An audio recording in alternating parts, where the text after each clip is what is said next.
Welcome to Mortified, the Friendship Quest, a podcast where two long-distance friends bounce media recommendations, all in hopes the other will like it. I'm Aaron. And I am here.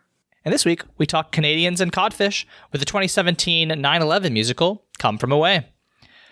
Before we discuss the dramatization of history, remember you can help us on Mortified the Legitimacy Quest by subscribing to us on YouTube, iTunes, or Spotify, or following us on Tumblr at MortifiedPod. Leyla. Aaron. When did you first learn from this musical? When did it come out? 2017, so it would have been the 2018 Tonys. 2018. Okay, yeah, that makes sense. Yeah, I mean, like I know it won at least one Tony, I believe, for Best Direction. It was nominated for a ton of others, but yeah, I mean, were you like super plugged into the musical scene at that time? Yeah, so what used to happen until RIP E3, until E3 died, I would have E3 on one monitor and the Tonys on another monitor, and I would selectively mute them depending on what was going on, and I would watch both shows at the same time. So I was really into the Tonys until 2020-ish, but whenever I stopped having cable, basically, I stopped watching the Tonys, really. And I also have not yet gotten over how mad I am about how Natasha Pierre and the Great Comet of 1812 was showcased at the Tonys. Still mad about it. It's been like 5 years, so... Oh no, did they do a bad job? They just, first of all, I hate Dust and Ashes. I think it's a bad song, and it was only added for Josh Groban, who I think was terribly miscast. I don't think he's a bad performer, but I think he was miscast. Mm-hmm. He doesn't have that, old Russian band je ne sais quoi. Right. But also, Natasha, Natasha of Natasha. The main character. Yeah. Hardly did any singing. They brought Danae Benton in that white fur for nothing. Come on. What a shame. I'm mad about it. Yeah, well, that's fair. But I can't remember what they did for Come From Away, but I just remember sitting there and going, I think they might have done On the Edge, which is they did, because I actually watched this just earlier. They did the opening song. It was good. Welcome to I the really Rock, liked it. I really liked the way it was staged, and I was like, I should look into this, and my life has been different ever since. Yeah, no. So yeah, I mean, I actually heard about this musical from my mom, who is a big musical person. She mentioned a 9/11 musical offhandedly a couple years ago, and I was like, that's weird. And then I think you brought it up later, and then I was like, okay. And then now, because we've referenced the September 11th attacks multiple times in our podcast this year, we're just like, it's September. We should probably talk about it since we like musicals and it seems to have had an impact on our lives.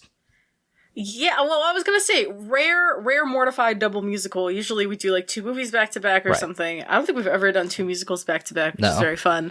No. But also, truly, I think one of the reasons this musical really hit home for me was because I didn't think about how much in these little mundane ways 9/11 had really changed the fabric of life in the United States, mostly because I was not in the States before 9/11. Right. So to have really had the impact of the way it changed this country, spelled out for me in a format that really works for me, I think was really touching. And I really love this show. It's one of my favorites. Even though watching it, and we'll talk about it, but watching it this time, I was like, oh, there's some structural things that sure, it's not, perfect, but it does the job. Yeah, no, I mean, I think, if you're coming off the Shrek Row one, you're probably going to see that, I'm much higher on this one, for a lot of reasons.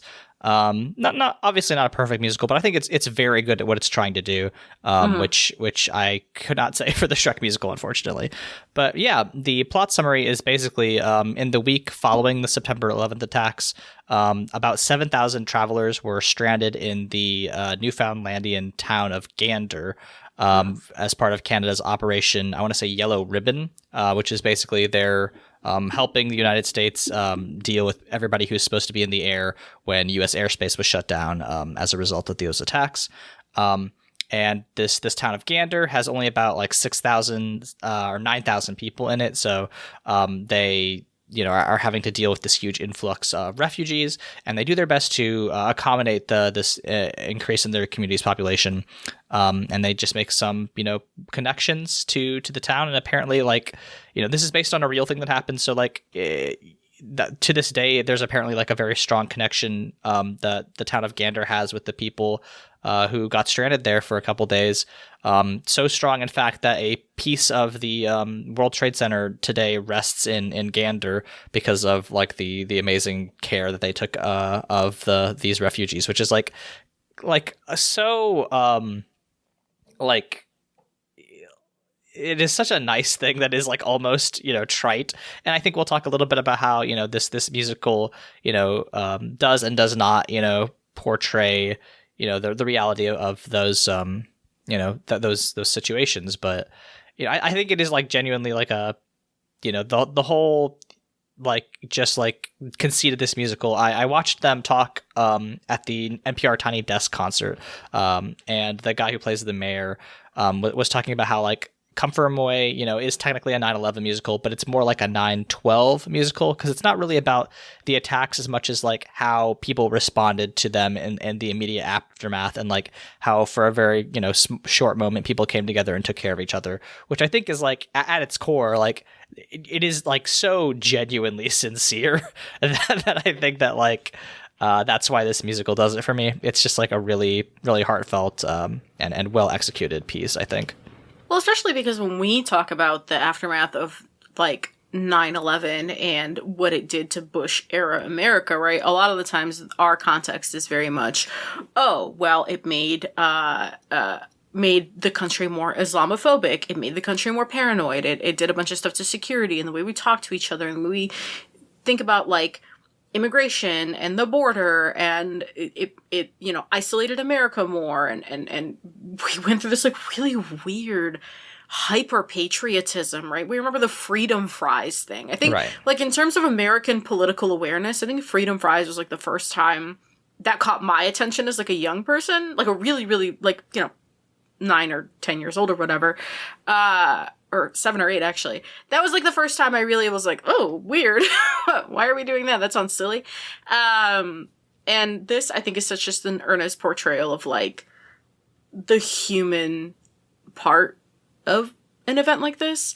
And it's complicated to process for me, anyway. Like, I don't know how you feel about it, because it's, like, yeah, it's, like, amazing that these Canadians, like, came together and did this for this group of people.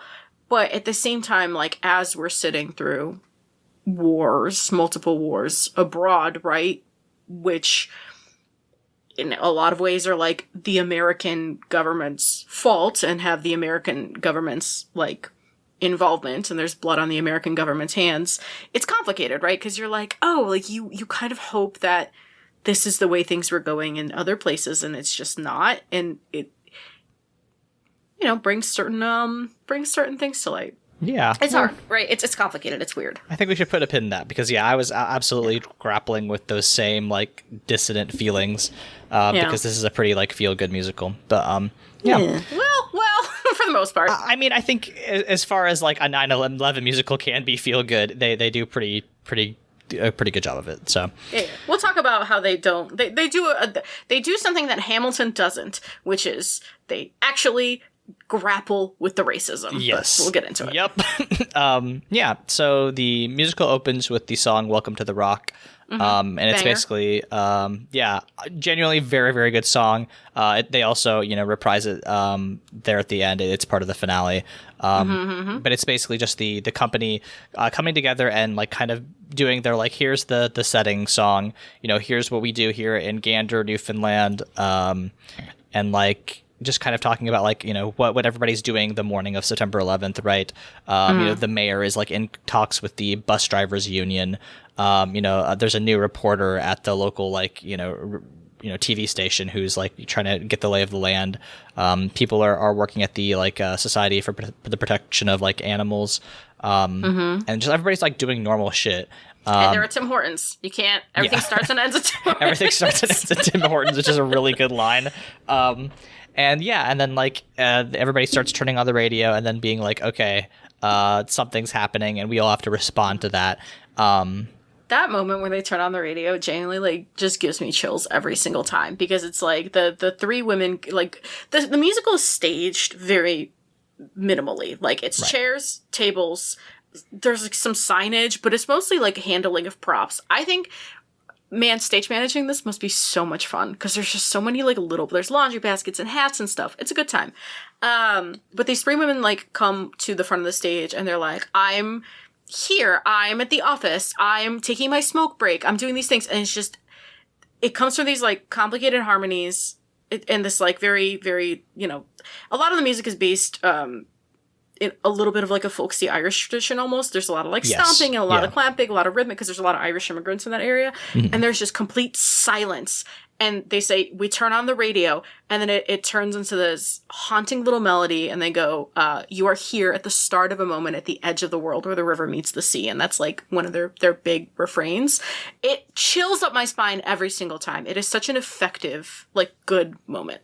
Yeah, no, it's really good. I think the song is very impressive. It is a very strong opening number. Mm-hmm. And I think it does something which also, it like kind of eases you into the conceit of the musical in the way, like you said, it's staged, because like, you know, the cast isn't that big. It's like, you know, I would say less than 15 people, but they are all playing multiple roles. Mm-hmm. And like the way that they show that is people will change outfits, like basically just like put on a hat or a jacket and kind of change the way they speak. They will use an accent, which you know, is interesting, right? Because, you know, they're definitely, you know, not all the nationalities and ethnicities and races of the people that they're portraying, right? And there's a part of me that like has this instant like, oh, they shouldn't be doing that. That's offensive. There's like an SJW reflex that I have from being on the internet in progressive circles that are like, oh, they can't do that. But like, I think they do a pretty good job of it. Like, nobody is doing their accent as a joke. Even like the Canadian, you know, I don't think anybody. Actually, a couple of the performers are from Newfoundland. Mm-hmm. But like, you know, people who are doing a Canadian accent, like maybe they're like a little bit kind of making fun of Canadians the way they speak. Like, but generally, it's just like they do like a pretty decent job of doing an accent. And I think that's a pretty effective way to showcase how the characters are changing. Well, even the Canadian, it's making fun of itself in a very self-aware way, and where Beulah has a line where they're trying to source translators from the people who have deplaned, who maybe speak multiple languages, and they're like trying to find people who speak Mandarin, Moldovan, which was fun. Mm-hmm. And she's like, and if you speak Newfoundland, and then she like really like hams up the Canadian accent. It's like fun. I feel the same. I feel even beyond this. I recently have found myself not struggling, but trying to really assess where that like quote unquote SJW reflex is just kind of almost getting into Hays Code territory. You know what I mean? Sure. And where it's actually good faith. And I think in terms of putting on an accent, it is one thing where like The Simpsons does it, right? Where like you could have hired an Indian performer, right? You could have hired a performer that actually has that accent and not a white guy. Mm-hmm. I feel like here it's like, you look through the cast and like most of them are light skinned, right? There's one dark skinned black man and a darker skinned black woman in the cast. Right. At least in the performance that we watched, which was the like Apple TV Plus Pro Shot. Right. But there are like, you know, I'm light skinned but a person of color, and you're light skinned and mixed. We're both mixed. But like, it's not all white people, right? It's light skinned people, but not all white people. And everyone's doing it in earnest. And it's because the production is like so small. It's such a small cast. And when you go through all those factors, it's like, it's fine. They're doing it to portray a character for 2 hours, and it's in good faith, and it's only sometimes fine, right? Like, art is challenging, and I think it's good to confront the nuances of it sometimes. Yeah. I mean, like, I think there is a quote unquote like good progressive way to do that, which is to have a cast where, you know, they are actually hiring like an Egyptian actor to play, you know, an Egyptian role. We'll talk about Ali. I have some. Yeah, I think I did some research into Ali. Yes, that'll be interesting to talk about. But like, I think that realistically, right, you can't do a musical that has, or you can, right, but like for what they're working with here, I think it would be very difficult to have, a cast of 30, 40 people, and all of them fading in and out. And also, I think they are like doing something, like with the way that they are switching around. Like, I think that speaks to like the ethos of the musical, which is like, everybody is kind of coming together and being human in this moment, despite their differences. It creates the way that they're staging it creates a kind of people soup, right? And the people soup is important to the statement. Yes. If you had a big culturally accurate cast, then you're actually putting more distance between them, which is antithetical to the messaging. So like, right. Anyway, let's talk about the second number in the musical now. 38 planes. Bucks. Very cool. And I was actually very grateful for the Apple TV like Pro shots here, because they were able to get multiple angles. And when they are doing the 38 planes, like seeing the air traffic controllers like pretend to be, all at this like airport, which apparently, the reason that they are all diverted to this, airport in this small town in Newfoundland is, one, this airport used to be a big deal because like before planes could like fully refuel after like making a trip across the Atlantic, or I think that's the explanation they give. The gas tanks are smaller, or the jet fuel was like less effective or something. Right, exactly. So they would have to stop in Newfoundland before continuing into like the rest of the continental U.S. So it used to be a really big airport, so it can handle 38 enormous planes. But now this is a town of 6,000 people. On a typical day, they have 2 air traffic controllers. But on this day when there's an emergency, all 14 show up, right? But like, I really love the staging of that, because they have all the overhead lights go out, and then they all have like basically like little small lights that highlight the faces of the traffic controllers, and like they're all like pretending to talk to pilots, and it's really, really effective. Well, I also like the way time is compressed in that scene, because like everyone's at Tim Hortons, they're talking about whatever, the bus strike, and Oz, the local, the sheriff, the deputy, I don't know, he's the only cop. Yeah, he's the cop. He comes in and he's like, "Hey, Mayor, you should turn on your radio." And then they like have a conversation and they go, "Doug, you need to get back to air traffic control." And the way Doug gets back to air traffic control is he just stands up. Right. Stands up, chairs rearranged, lighting change, suddenly everyone's in air traffic control. It is so effective. We don't have this like hullabaloo about, well, now Doug's gotta go and we gotta put something else here to describe the time in which Doug is going from Tim Hortons to no. He stands up, we're there. We have changed the scene. And that is, the whole show is so ephemeral in that kind of way, where it's just like fading in and out of moments, and it's good, right? Like, you don't have the typical musical structure of like, you have a protagonist, you have your setting song, your I Want song, your big finale. Like, it's just kind of this like I can really only describe it as like soup. I like it. I think that's a great use of the medium, right? Like, I think in perhaps earlier plays or even like, there's even some types of like, I'm thinking of tabletop role playing because that's the world that I'm in. But like, there's a style of play where you would have to like actually go through and be like, okay, and now we are transitioning, we're moving from this one, tavern to, the next town over, and we're doing a travel sequence. But like the ways in which, they're just like, okay, we're not gonna do that. We're just going to instantly change that. We're going to, show that to the audience by using light, by using, the way that the rest of the actors respond to, Doug standing up and becoming a different person, right? Or not a different person, but like behaving like he's already there.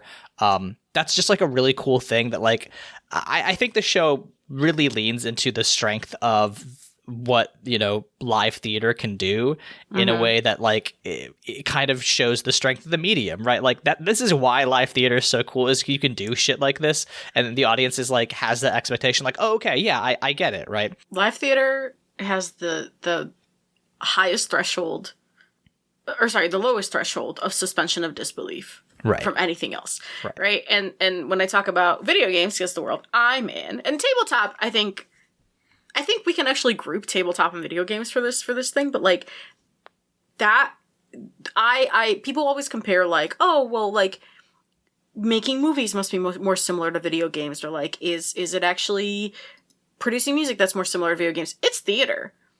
like theater and games have the most connections in terms of like sister storytelling mediums, because the suspension of disbelief is just so, it has to be so high to sell what you're trying to do, right? Because for tabletop, you're just sitting around a table with a bunch of friends and some Doritos and some props, and you're telling a story.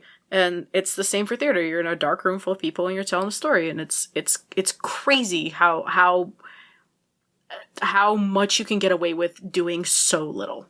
Yeah. Yeah, it's there is a lot of crossover between the actual play community of tabletop performers and like people who did improv theater or just theater kids in general, like that. What? Yeah, fucking surprise. You're telling me all the nerds who like to tell little stories have overlapping hobbies? Crazy. Yeah. Some notes on 38 Planes, like there's this bit where they're like talking about all the different like kinds of flights that came in, like they're talking about Air like Lufthansa, they're talking about like Air France, going through all the airlines, and then like the mayor's I don't know, you're probably right, but like the mayor is like trying to figure out what to do with them all, and then one of them is like, hey, this airline is requesting that they be deplaned first, and he's like, why? And it's like, well, they're full of 90 Make-A-Wish kids that were going to Orlando for Disney World, and it's like, he's like, oh Jesus. Like, so good. But like, yeah, it's again, like you make this point in your notes, but it is like the mundanity of like this whole situation. That's like people being like, oh fuck, all right, well now we have to deal with these like dying kids. What are we gonna do with them? Well, I guess we help them get off the plane first, but like also there's 7,000 other people around here, so like, can you hold out, kids? Like. Yeah, we can get into the specificity of these songs, but like the next ones are Blankets and Bedding, 28 Hours, Darkness and Tree, On the Bus, Darkness and Tree, the reprise, and then Lead Us Out of the Night. That chunk of songs is just getting people from the planes onto the buses to the places where they're supposed to go, which like the bulk of this show takes place at Gander Academy, but again, it's very ephemeral. So like you're kind of in Gander Academy, you're kind of in Appleton, you're kind of at people's houses, like right. But like. And all of those songs have these moments of mundanity of like, okay, people are on the plane, they go through all the movies, right? They go through Dr. Doodle 2, Legally Blonde, Titanic. And then somebody hits that near far wherever you are from the back. Very fun. Hilarious. The staging of like people, the choreography has to be so tight on that stage because when they're on the plane, they're like, the only moves they can do are like, turning the light on, turning the air conditioning to the side, putting the tray down, because they need that contrast between then getting up and people like finding out about what happened. I think in the recording, like in the audio recording, they use the actual clip of George W. Bush talking, but not in the pro shot. It's a guy doing George W. Bush's speech. Just like the mundanity of going through these things, finding phones, finding blankets. For the love of God, people stop bringing toilet paper to the Lions Club, kind of, It's so like messy and chaotic and fun and humanizing, and the show just does like a really good job of that, because nobody tells you that when you go through a tragedy or a calamity, life just kind of goes on. You still have to piss, you still have to eat, you still need your medications, you still gotta like talk to people. Sometimes things are really funny after you go through a crazy thing. I don't know. I think that's why the show appeals to me, is because just like having gone through some traumatic events, you're like, yeah, this is what it feels like. It's weird. Yeah, I think this, especially like once you get into the logistics of it, this really like I've started a new job about a year ago, and like a lot of my job is emergency planning, and like watching this and being like, oh my God, just like thinking about the like what you'd have to do as an emergency manager to do all of this, and like like just like exactly like figuring out toilet paper, figuring out what you're going to do with all the planes, figuring out the gasoline situation, or like the plane maintenance situation, like making sure that the engines don't get messed up, like all these things. And like I do like that they are like zooming in on those little details and like trying to figure out how to make you feel based on those small details. And I think that's also why the characterization in this is very good, because we get introduced to Kevin and Kevin here, the gay couple that is both named Kevin, because they're stuck on the plane, and like they are sitting behind this lady who's freaking out, and they like have to bust out the Grey Goose and eventually get her singing to Titanic, and then like just like seeing the way that like you can it's a very effective way to get people to talk about like, or it's a very effective way to show an audience what a character is like, by putting them under high stress and being like, okay, Kevin 1 is like pretty, laid back and like, he's like stressed, but he's like, okay. And Kevin 2 is like very nervous about this whole situation, and like, cause he's got a sister that's in New York and like obviously like not handling this super well. And then you also get like Diane and Nick, right? So Diane is just like this person who is just like traveling from Texas and nobody knows her here. And Nick is this English businessman. He's like trying to get away from the singing lady. So because, also at this point, they've been on the, some people have been on inside this airplane for like 16, 24 hours. Like it's like a whole 28 day. hours. 28 hours is the max. Yeah. So they're like, sometimes they're just like busting out all the booze. And like, I like that a lot, because it's like, yeah, what else would you do on an airplane if you were stuck there for a day? Might as well get fucking hammered. And they make explicit call outs to the fact that like no one had cell phones back then. Right. Like, the cell phones were just starting to come. I love all the prop phones, by the way, in this show. All the like little Nokias and the flip phones. Take me back. I miss. And even if you did have a phone, it wasn't really connected to the internet, or if it was like the slowest browser that could only really load text. They charged you a fortune for that shit. Like, do you remember when airplanes used to have phones in the backs of the seats? No. Okay. But I flew like, the only time I really flew like twice before coming to America. Okay. So. Because I very, very vaguely remember they used to have like, big old plastic phones in the backs of airplane seats that almost certainly did not work. Yeah. And like they talk Kinda about like that. Limousines. Right, exactly. They talk about that in this where they're like, oh yeah, all these like plane phones, they don't work right now because we're in this middle of this horrible emergency. But like, yeah, just like trying to get the audience, because 2017 is when this came out, so 16 years later, right? The world is so much different. So like trying to get you to understand what the characters are going through. And I think like, yeah, the way that this is staged, where they have like the airplane, the cast like lined up in airplane seats, like 2 rows, baby, 2 rows of chairs, and you're on a plane. And just like kind of showing them like how confined they are, and like making the cast work with those confines is really good. Yeah, and I mean like it's a really effective way to like introduce us to all our characters. We also have Bob, who is like this like anxious New Yorker guy who's just like very worried about everything. He's like constantly worried that he's gonna get robbed. And then there's Hannah also, who's like her son sends her on this vacation because she says that she works too hard, and she's like, well, this is why I don't go. And yeah, we just like meet all of the main cast of come from awayers, basically the plane people is what they called them. And the don't forget Captain Bass, the first female captain for American Airlines. Yep, Beverly Bass, who is a historical figure still kicking today. A fun fact that I learned while I was doing a little bit of background research: Captain Bass has seen this musical 33 times. Girl, me too. Listen, if you become a main character in a musical, you might as well go see it a bunch. Hey, theater's a very ephemeral thing, right? Go see it. Go see the different cast interpretations. Like it's good shit. I do wish, my one wish for this pro shot is that they let them say fuck. Why couldn't they say fuck?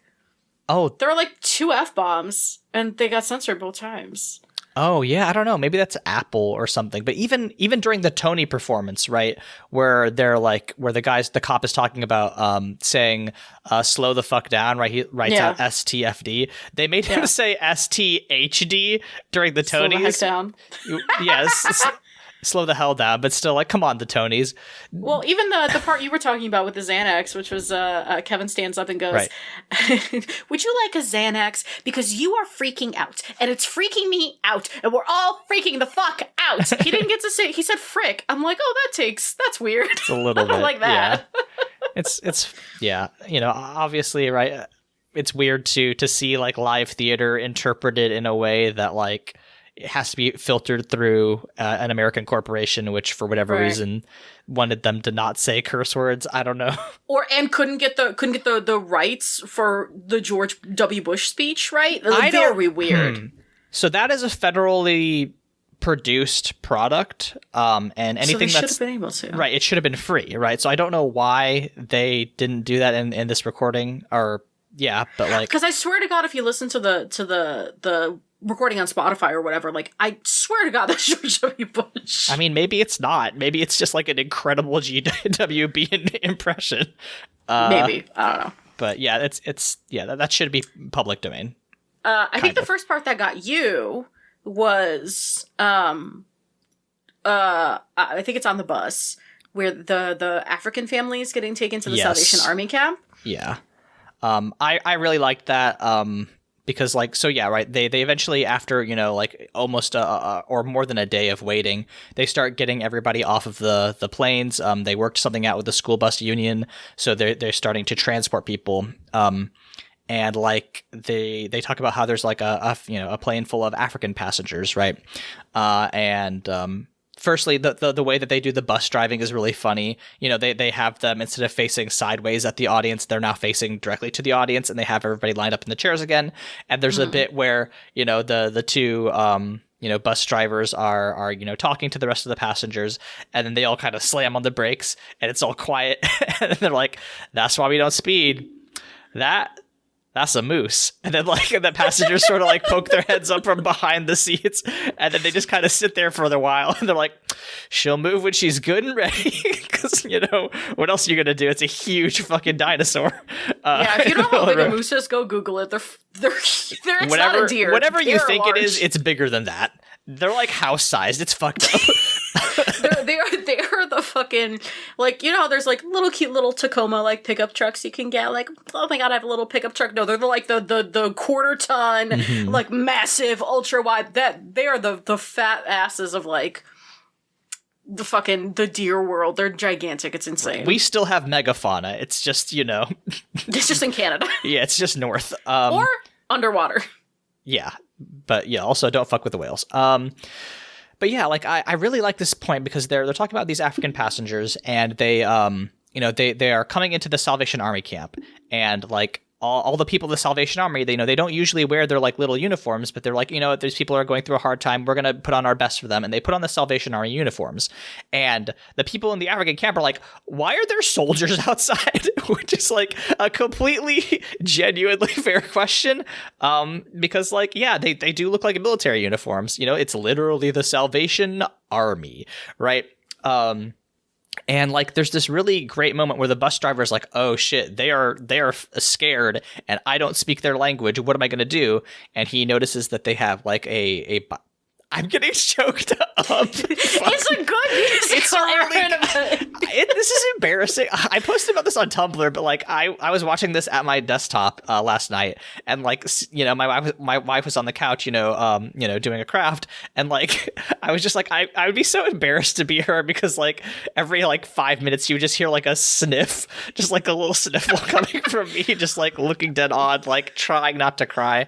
But there's this moment where like, he's trying to figure out how to talk to them. He sees that, this woman has a Bible, and he's like, okay, well, they're going to have the same numbering system, which, may or may not be true, but like, for the purposes of the play, it works, right? Because he's like, okay, well, let's go to Philippians 4:6, and the line is, be anxious for nothing, and like that's, and then they're like, oh wait, that is a way for us to use the same reference book to kind of have the same conversation.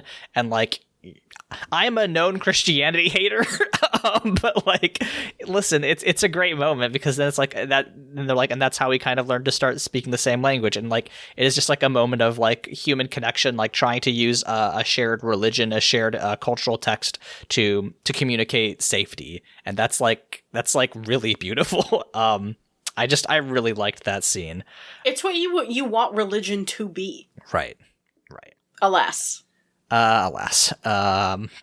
alas, everything that happened after this musical took place. Yeah, do you have anything else, or do you want to move on to another song? I agree with you. That moment also always gets me, the Philippians 4/6, because again, the musical is just really good at creating a lot of noise. There's a live band on stage and a lot of like movement happening, and people are moving chairs and tables, whatever. It's so good at like picking moments to be totally still, and that's one of those moments of stillness. It's like super effective, and it makes me tear up every time too. Lead Us Out in the Night is kind of the end of this. Yes. I forgot Annette. There's a bit where, after they get off of the buses, they're looking for translators, and we're introduced to the character of Annette, who is just like, a local, Gander, a citizen, but her main trait is that she's horny. So horny. I get it. And like her whole thing throughout the musical is like her having these imagined romances with like airplane captains and cardiologists. But like in this one scene, they're talking about how they're trying to figure out how to get translators for all the people who are deplaning, because like they speak quote Lutheran. We got Lutherans, Catholics, even some Baptists here in Gander, but not a whole lot of people that don't speak English or presumably French. I don't know what they speak up there. But like French in some provinces, yes, right? Not in Newfoundland though. That makes sense. But like she's like, oh, and then the gym teacher. He speaks Spanish, and the gym teacher gets up from the bus. He's like, no solo un profesor de gimnasia, soy un profesor de pasión. And the lighting changes, like there's a spotlight on him, and he has this like red like tracksuit, and there's some like funky music playing in the back. It's incredible. I love it. Same. Me too. I too am having imagined romances with strangers based on nothing. It's really funny. Her character is so fun. Yeah, I mean, like, it's just one of those things, like, because you made the point in this notes, like, in your notes, like, is Annette real? Did they interview someone and their main trait was horny? Because that rules, firstly. But, like, I think that's one of those creative choices that you make that's like, this is kind of a heavy musical. Let's just put, like, a nice lady who wants to fuck in here and, like, kind of add some levity. But that's what I mean, like, you don't stop in the middle of a tragedy. Like, all the weird, funny things that make you don't just like cease when you're faced with a tragedy or an uncomfortable situation. And so like it's good that in this chaos, like you have this character who's still like looking for love with all these, like, I would be doing the same shit. Are you kidding me? 7,000 people diverted to my small town, to Buffalo, let's say, right? Where I fucking live. I too would be looking for the heart surgeons volunteering to clean the bathrooms. I'd be like, you live where exactly? I could make that work. It's fine. I get it. It's really good. Lead Us Out of the Night is what kind of ends this chunk of like arriving to Gander Academy. And it's everybody just like, the people in Gander like realizing that nobody has seen the news yet. Like nobody knows what happened, why they are here. And it's sitting everybody down into in the rooms with these TVs and like, letting them watch the images, and then shutting them off and kind of making everyone go to sleep. And then we get into Phoning Home and Costume Party, which are these like transitional songs about, again, Hannah looking for her son who's a firefighter. And then everybody's saying like, we just woke up, we don't know where we are, and we're like putting on donated clothes and everyone's making us breakfast, and it feels surreal and it feels fake. Like we feel like we're just playing dress up here and life has just kind of stopped. Which then goes into I Am Here, which is one of the songs that gets me out all the time, which is Hannah, who spends most of the musical militantly waiting by the phone, waiting for any news of her son. And it's basically her saying like, I am here, I should be there, I should be looking for him, but instead I am here. And one of the highlighted relationships in the show is her and Beulah, who runs the academy, or runs this effort for the academy. And Beulah she's like, hey, my son's a firefighter too. And she like keeps coming over to help. And Hannah, for obvious reasons, is kind of standoffish at first. Right. Because she's like, yeah, I get it, but like my son is missing right now. I need a phone. I need a Catholic church. I need anything. And I don't know. I love that, right? Because it's like, one of the things that this musical does really well is it doesn't shy away from, like, people's faults. There could be such a temptation to paint everybody like a saint all the time. But, like, Hannah's a little bit standoffish. Sexy Terry Kevin, the other Kevin, is, like, very standoffish. You have the way Ali is treated, which Ali is, like, the Middle Eastern character who keeps asking to help with the food, but, like, at first Beulah's a little bit suspicious of him, and then it's just kind of like, you're a guest, can you, like, you're fine, you don't have to. And, you know, there's, like, moments of, like, people getting really tense around him throughout the entire show. But it doesn't shy away from any of that, because it's still, like, it's such an honest and ephemeral portrait of what's going on in this moment. And, like, after you have all these songs that are just such chaos and like all these big ensemble numbers, you have this, like, extremely earnest solo, and the woman who plays Hannah is just, like, such an amazing performer. Yeah, Q Smith, for anybody who's looking for that. But yeah, very Q Smith, incredible. It's so earnest and so beautiful. I really love that song. Yeah, it's really good. I really like the Beulah Hannah, you know, the way that they play up that relationship. I think it's done very well. There's this bit where, you know, they're talking about, like, Beulah is talking to Hannah, and she's like, you need something to take your mind off something, you know, what's happening, you know, would you like to hear a joke? And Hannah's like, I guess. And Hannah, you know, Beulah goes on this long, you know, story about, like, you know, an American serviceman, going away, and then, like, his wife sending him an accordion, and at the end, you know, Beulah's like, you know, finishes the joke, and Hannah's like, wow, that was a really stupid joke, tell me another one. And it's like, yeah, like, that's kind of nice, like, even if it you know, even if it was a dumb joke, like, they're both bonding, and, like, well, that moment happened because Hannah was telling her about her son, and she was like, and he always told me really stupid jokes, right? And Beulah, and not being able to do anything else, is like, well, I can tell you a joke, right. And it's I don't know, it's wonderful, it's it's really great. I think it's the prayer. More religion here. I want to also, before we do that, talk about there's a bit between Costume Party and I Am Here where we get Kevin and Kevin going to this bar because they're just like, they have nothing to do, so they like just go to the bar. Yeah, and they're, you know, this is 2001, right? Again, right? Very you know, gay people don't really have rights in the same way that they do now. And, like, they're trying to keep their identity hidden. And then, you know, but they've been drinking. So, like, at a certain point, you know, they're like, it comes out that they're gay. And then, like, they're all, like, very nervous because everybody in the bar kind of looks at them. And then the bartender's like, oh, well, you know, praise be to God. You know, my daughter's gay. Somebody else is like, oh, yeah, you know, there's a woman, one of my neighbors, like, ran away with her best friend, you know, a couple years ago. And then the bartender's, like, brother comes over and he's like, our uncle's 68 years old, and he just told us he's a bisexual. It sounds like a goofy. He had that bi way harder. Yeah, he's bisexual. It's so fucking funny. Really good delivery. And then they're like, oh, well, there must be something in the water. And he's like, that's why I only drink the beer, baby. So fucking good. Like, again, just like these like little like weird moments of people being like, okay, you know, there are terrible things that exist in the world, but like, you know, most people, even if they, you know, aren't the same as you, like know somebody like you or want to be friendly to you. So like, I just like that bit, but especially the delivery of bisexual. So good. That's the guy who plays the mayor. His deliveries and his timing are so good. He's just a really good performer. We get to the prayer, which if we want to talk about what religion should be, right? Right.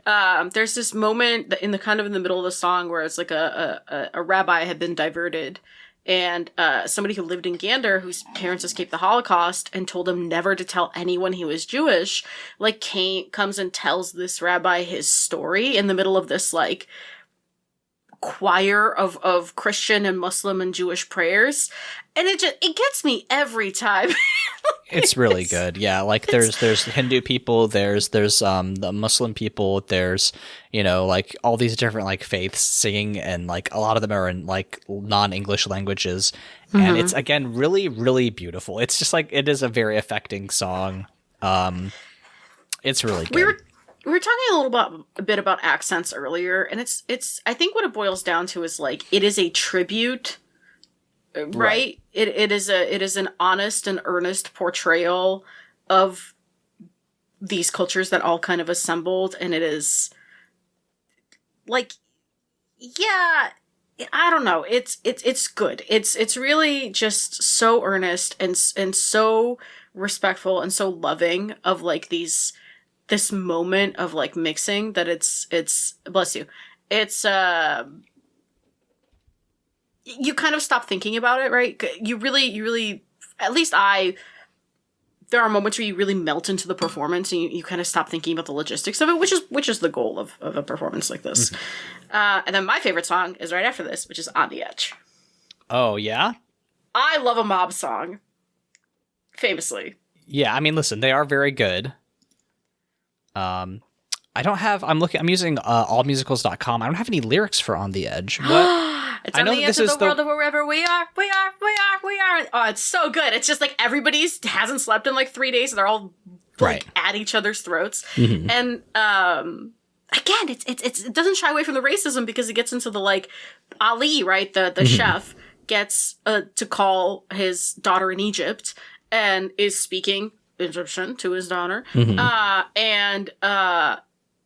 Yeah, somebody in the back is like, are you calling your Muslim friends, tell them where to bomb next? Like, it is so visceral. And so, like, also just a catchy song. It's just good. I don't know. It's one of my favorite moments in the show.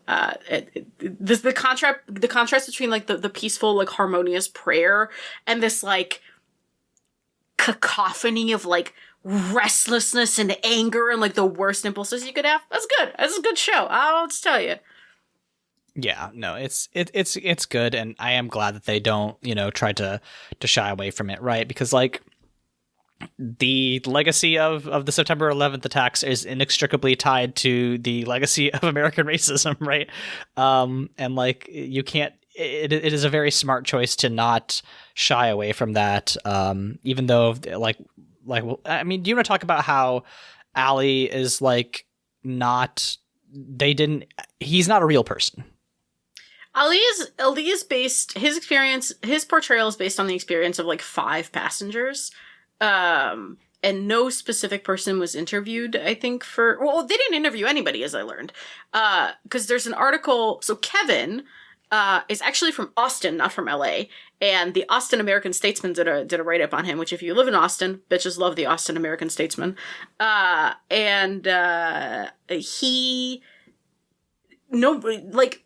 The musical is based on a book, and people were contacted, but they weren't necessarily interviewed, and that gave the showrunners a lot more creative freedom with like how to portray this.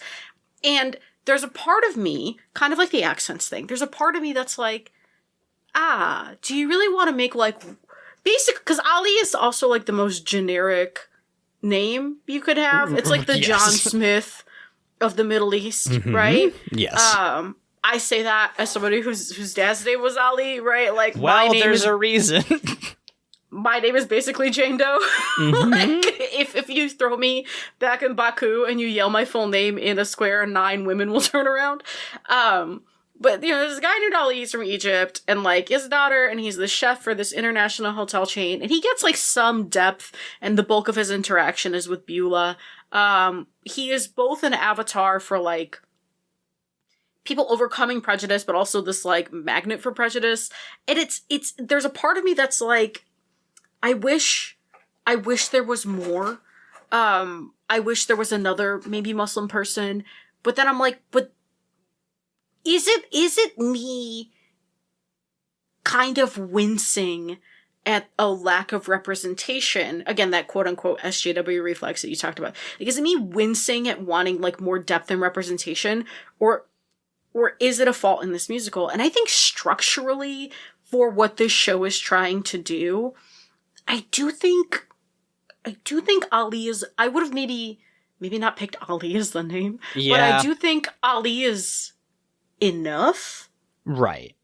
You know, especially with the prayer and like having moments of people putting on hijab or like joining him, right? Mm-hmm. In this like ephemeral people sauce. Right. I do think it's fine. Right. I think because like the musical is fundamentally the story about like a town taking in a bunch of people and you know, providing for them, right? Like that's what they are telling the story of, right? Mm-hmm. So like it is not telling the story of you know, American prejudice following 9/11, but you know, prejudice is a part of that story. I'm sure that there were, you know, instances of people, you know, being anti-Muslim, you know, in Gander, right, at the time. So like it is important that they brought that up, right? I'm, you know, obviously the easiest and you know, lowest hanging fruit to shoot at here is Hamilton, right? Where the legacy of American slavery is inextricably tied to the people who helped create America on account of they made our government pretty chill about slavery, and then you cast a bunch of black people as the you know actors, and you know have them be like, oh, you George or Thomas Jefferson, we know all about the slaves. You know about slaves, don't you? Yeah. Well, Sally also gets mentioned, right? Yeah, without mentioning that the sexual violence perpetrated against her. Yeah. Yeah. Weird. Hey, just talked about it today. Art is what you it is how you express ideas. It is how you include things, and also what you leave out. Yeah, it's a crazy thing to leave out. It is an insane, Mr. Lin-Manuel Miranda. You shouldn't have done that. If you're gonna bring up Sally Hemings, you shouldn't just leave it at that, bud. Wild choice. Anyway. So one of the things on the Edge that always gets me, like one of the lines that instantly makes me cry, is we haven't talked about her too much, but Janice, the reporter, it's her first fucking day on 9/11 for Rogers TV. Crazy, sorry. And she at one point interviews Hannah. And this happens often because again, this compresses time so much. You don't see her interviewing Hannah. You just see her talking about it afterwards. She's like, I interviewed a woman. I think the line is, I interviewed a woman from Queens and she can't get in touch with her son. And she starts crying and I start crying too. And I can't stop shaking.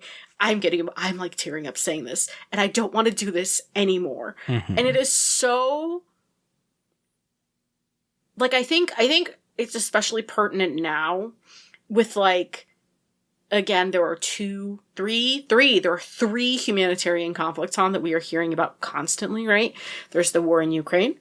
There's what's going on in Sudan. There's what's going on in Palestine, in Gaza. And it is like, it touches on that thing of like, you are so surrounded by tragedy and so confronted by it. And you are confronted with your own limits and capacity to keep confronting that strategy and that reflex to like distance yourself or like just coming to that limit of facing that kind of tragedy. And if you are performing on stage, sometimes it is good to cry on stage to express that sadness, but actually the thing that will make people more emotional is actors who try not to cry. Like if you are just on that edge of tears, the pilot does it a lot. She almost cries, and then like in that moment, the reporter's voice breaks. It is one of those moments where like listening to that soundtrack for the first time, it is one of the lines that stuck with me the most. Yeah, no, I mean, I think they do a very, very good job of like showing people who are just trying to keep it together, and you know, to varying degrees of success. So yeah, I think it's a really, really emotionally effective in that way. But yeah, this whole sequence is you know truly like everybody is on the edge. And then a monkey gives birth. Yeah. But like there's this bit that's like right after that where they all go down to the bar and they have this like really like they all just get drunk and then they have you know a fun drinking scene, but like the like ritual like swearing in of people to become Newfoundlanders, that one actually really, really got me. because like it's just like, okay, you know what, you're all here, we're all having a good time, y'all want to be fucking Newfoundlanders, here's our dumb ritual, we make you drink this dog shit whiskey, and then we make you kiss a fish. And like that's just like such a fun, like, of course your local, you know, small town has a weird ritual that you know, once you become, like, I don't know, like when I was in school, right, the way you became a student, if you became truly a student, was you run through the fountain that's in the middle of campus, and once you did that, you're a true sycamore. And I didn't do that. I didn't do that until the last night of graduation. We were coming back from the bar after our last night, going out with all of our friends, and I was like, all right, let's jump through the fountain, because I had not done that until that last night. And like, I just like rituals that are like, okay, this is how you become, you know, who you are and in this world. And like, maybe that's just because I was raised Catholic and we have like 7 of those, but no, but okay, there are social contracts. Like, I read about this in sports recently, where, like, when you are on a soccer field, you will have all agreed what the lines mean. Right. And you will take those rules very seriously, because you have signed a social contract that you have agreed that these lines mean certain things, and chaos will ensue if one person decides that those lines don't mean shit and they're going to break the rules. And it'll get really upsetting because you have all signed the social contract and that person hasn't. It's the same thing with, like, if you're in a grocery store parking lot and somebody doesn't put a cart back in the car corral. If you don't put the cart back in the car corral, I'm fucking judging you. Mm-hmm. You're a bad person. The social contract is that there is a little house for our carts. We put it in the house. But that's what it is. Like, when you have those little rituals and those things, that is a social contract. That is a bug. Like, we are social. That is what it means when we are social creatures. There are certain bonding activities and certain social contracts that we sign that, like, establish, they're not like hard rules, but they are assumptions that we make about other people. And so you need something. You need to pass go to feel like a Newfoundlander. And in this context, someone brings out an ugly stick. That percussionist was having the most fun I've ever seen anybody have on stage. You take a swig of that ungodly screech, which I want to try screech. Newfoundland, I'm fucking coming. Here we go. I love a novelty drink. Which also, if I do come see you in Chicago, we have to try we're drinking Malort. Oh, fuck. Yeah, we're drinking Malort. Gross. And then you kiss the cod, or if you're Diane, you kiss Nick, who's kissed the cod. Right. Yes. Very cute. I like that a lot. Yeah. Yeah. I mean, that's how it ends, and I just love that, and like, I assume that's based on a real tradition or a real story. I bet somebody during that week did do the like kiss the cod thing, and I just love that. I think that's great. I'm pretty sure that is. I feel like I skimmed past some. I don't know. Don't take my word for it, but I'm pretty sure. When I was watching the 10th anniversary like footage from like the British Canadian news service, I saw people like doing like kissing a cod. So like, I think that's a real thing. That's awesome. So yeah, like eventually, you know, several days pass. It becomes September 14th. They say that they're finally allowed to go. We get Beverly, the American Airlines pilot. She does like a solo, which, you know, I think is fine. You know, she talks about how she, you know, was the first female pilot for American Airlines and the prejudice she faced, and like, you know, how much she loves flying and like always wanted to be a pilot since she was a kid. And then like at the very end of this, she's like, and now this thing has happened, and now there's something between me and the sky, which like I think is very effective, even if I didn't love the song. I love the song, but okay.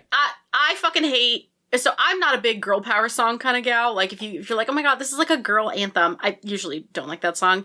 1, because I'm non-binary, I don't always relate to the female experience, and 2, because half the time they're that new fucking Katy Perry song, right? I don't know if you've... Wait, is there another? Is there another "You're Gonna Hear Me Roar" song? Oh, yeah, it's a woman's world, and you're living in it, Aaron. Hell yeah. It's a bad song with an even worse music video, produced by famous alleged assaulter Dr. Luke. Oh, cool. Oh, that guy. Sick. Anyway, Kesha's former manager. Sick. Good job, Katie. Go listen to Kesha's Joyride instead. Anyway, so listen. I'm not gonna compare my journey to Miss Beverly's, because I think being a pilot is a much bigger deal than working in video games. I don't know. Both equally toxic.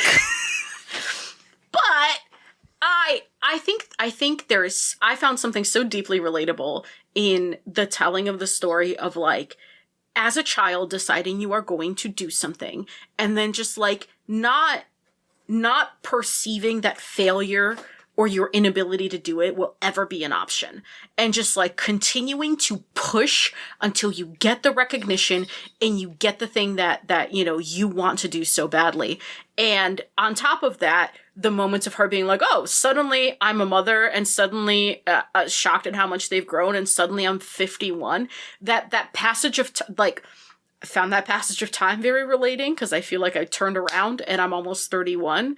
And it's because I've been, as you pointed out to me, hustling for 10 years. And then the line that makes me cry without fail at the end is where she talks about, I forget what the exact thing, because there's like numbers involved, but it's like, suddenly you're on air-to-air traffic, you've been alerted that there's a terrorist action, and the very thing you love the most is used as the bomb. And there's, again, a moment of silence, right? Listen, as somebody in an industry where the arts are constantly weaponized for shit, right? The fucking U.S. military is involved in film and video games all the time.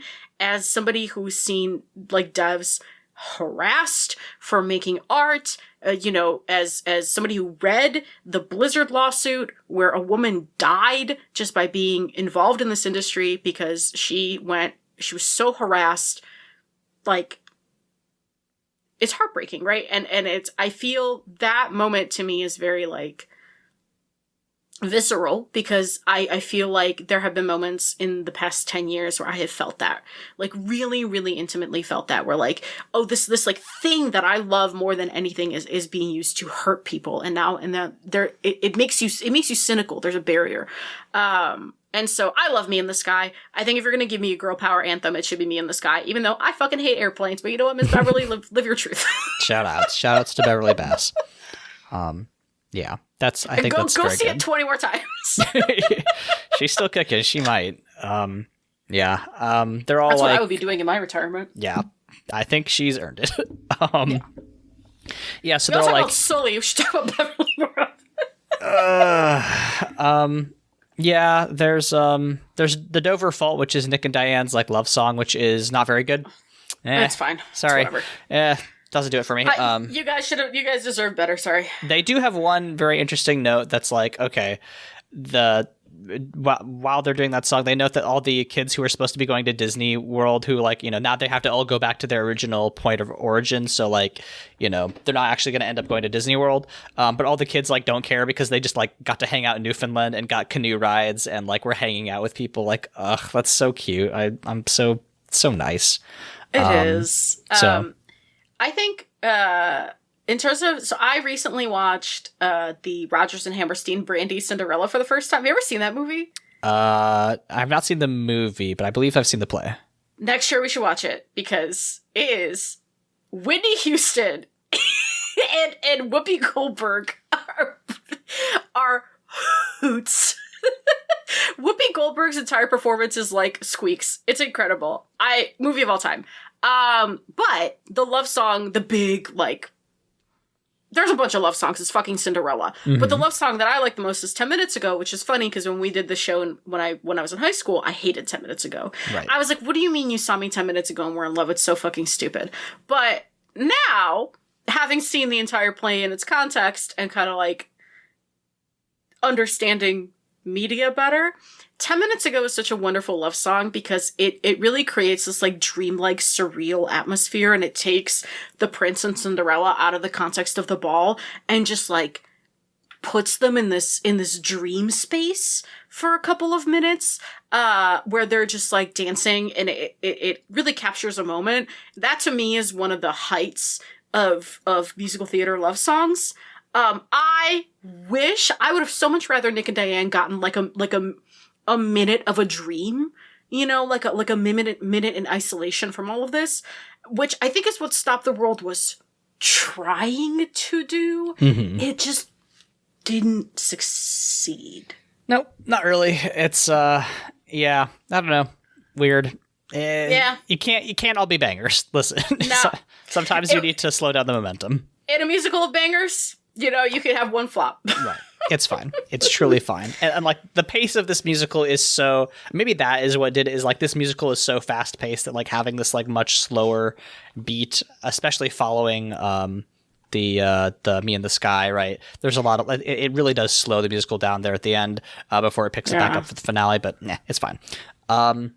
We do 38 Planes reprise, which is it's pretty cool. They talk about how there's a hurricane coming in, they have to like get everybody out, and then they're just like, the chorus goes and they're like, one plane, then another, and then 9 planes, and then another, and then 13 planes, and then 22, 24, 29, 38, 38, 38. 38, 30, 38, 38, 30. And they just, it's good. They know how to ramp into a song. Yeah, it's good. They really, really good execution. They talk about how before everybody leaves, like there's like a big line of like sandwiches, like they're just like trying to make everybody take food onto the plane. And then like one of the passengers, I believe it's Bob, is like, okay, well, please let me give you some money for all your kindness. And they end up like, he's like, you know what? Well, what if we, when they're on the plane back, he's like, what if, let me, pass around a hat. We're going to take up a scholarship collection. And, we'll send it back to Gander. And I'm joking up again. Fuck. Because this is a real thing. This is a real thing that happened. The quote, this is from a story that I looked up before they confirmed this in the musical. The passengers and crew of one flight created a scholarship fund for students in the Gander area. The initial donation of $15,000 has since 2001 grown to more than 1 million and provided scholarships to more than 200 local students. Like, that's the shit that's like genuinely so powerful about this, is like, this is a real like ongoing thing to this day. And the way it's staged is so wonderful, because they do pass the hat and everyone's like putting money in, but I don't know if you noticed the passenger who shares an actor with the mayor doesn't put anything in, and the hat goes all the way back and it comes back to him. He takes out his checkbook and he writes the big check and puts it in, and then at the front of the plane, Bob like holds up the check because they got, it was probably the bulk of that $15,000. Right. And not only that, but again, Kevin gives every 9/11 would shut his office, and this is again real, would shut his office down and give his employees $100 and make them pair up and go do little things for the community. And for a while they were like anonymous acts of kindness. Some people went to the maternity ward and gave single mothers $100. Some people paid for people's flat tires. Some people just paid for somebody else's coffee. And then those people would then take the money they would have spent and gave it to an unhoused person, right? Like there are these little things you can do in your community. And again, the Austin American-Statesman eventually caught on and like wrote up a story about it. And then he got a call at his office where a guy was like, hey, I was having the worst day of my life. I had a flat tire and like one of your employees paid for my tire, and I don't think you understand how much that means to me. And like, it's these, I am getting choked up and teary eyed, like talking about it, but it's like these like little things you can do that to like, just like it is the kind of emotion where in a musical, that is why you sing. It is such overwhelming gratitude and overwhelming emotion where like you just gotta do something and you put that energy out into the world. And in terms of, like Come From Away is a sung through musical, which if you think about the way musicals are constructed, there's like a couple of dialogue scenes, but they're few and far between. Yeah. It's because the entire moment is so emotionally overwhelming. That's all you can do. Mm-hmm. It's good. I like it, really even though this ending is like 3 endings. It's fine. Yeah, I know. So yeah, we have that ending. We have ending 2, which is Something's Missing, where they talk about how like, after everybody left, like everybody tries to get back to their lives, and it's like weird. Kevin and Kevin break up because, of reasons, that Nick and Diane can't make it work because they're too far away from each other. Mm-hmm. Hannah's son dies. He's a firefighter, and I was looking this up, and like, I didn't realize how bad the September 11th attacks were, which is like a bad thing to say out of context, but like in context. We were 7. Okay, yeah, like I was like, I truly don't. I remember my mom telling me about it, but like I don't remember like how I felt that day. I was just kind of like weird.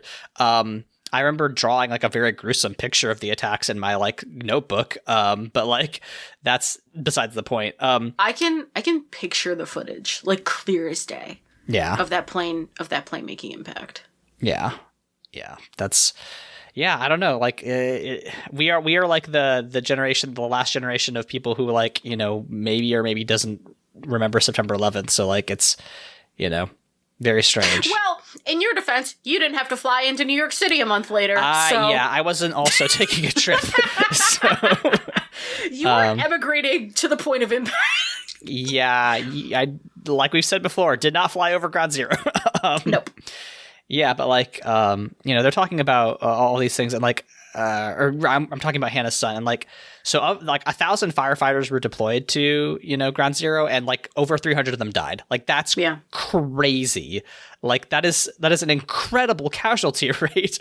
That's 30%, and like. Of course, we have the like near 3,000 people, civilians who are killed in the attacks. But like, I didn't realize that like the towers had 17,000 people in them.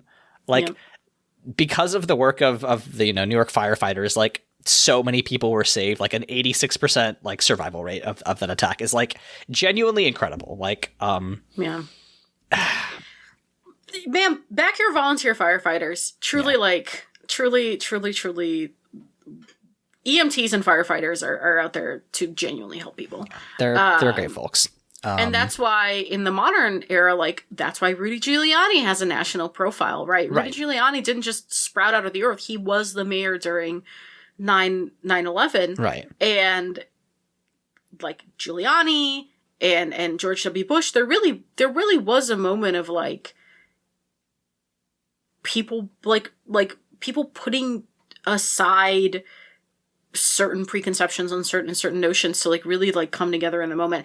I think, hey, if I can be so real, I do think September 12th is like a little bit idealized by Americans. We're like, oh, we put aside everything and like everyone came together no matter what party and blah blah blah blah blah. It's not really though, because then the Republicans use that as carte blanche to, I don't know, invade the Middle East. Like let's be so serious and for real about what happened on 9/11. But you're right? Like we were 6, 7, 8 years old. Like we were. It is so hit or miss how people of our age group like remember 9/11. But I think one of the things that really struck me about this musical was really having it spelled out how much it changed the fabric of this country. In a way where it made it more paranoid, it made it more distrustful, more Islamophobic. But at the same time, there is this like humanitarian core in certain pockets that is just really, really touching. So. But like, it's this musical does really like I think it does a pretty good job of capturing the complexity of both like the ways in which like America was able to even the world, like to some degree, like come together and be like, because the thing, this is and remains to this day the worst casualty rate of a terrorist attack in like human history, right? Mm-hmm. Which is wild, right? Like it truly was a really, really bad day, and like so much of the world is different because of the way that those attacks happened.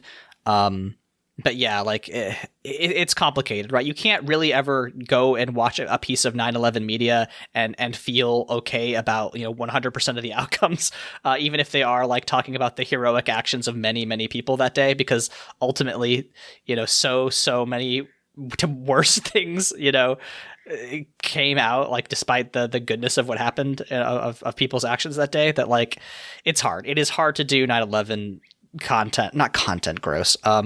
It is hard. It's just hard to talk about, right? Because history continues.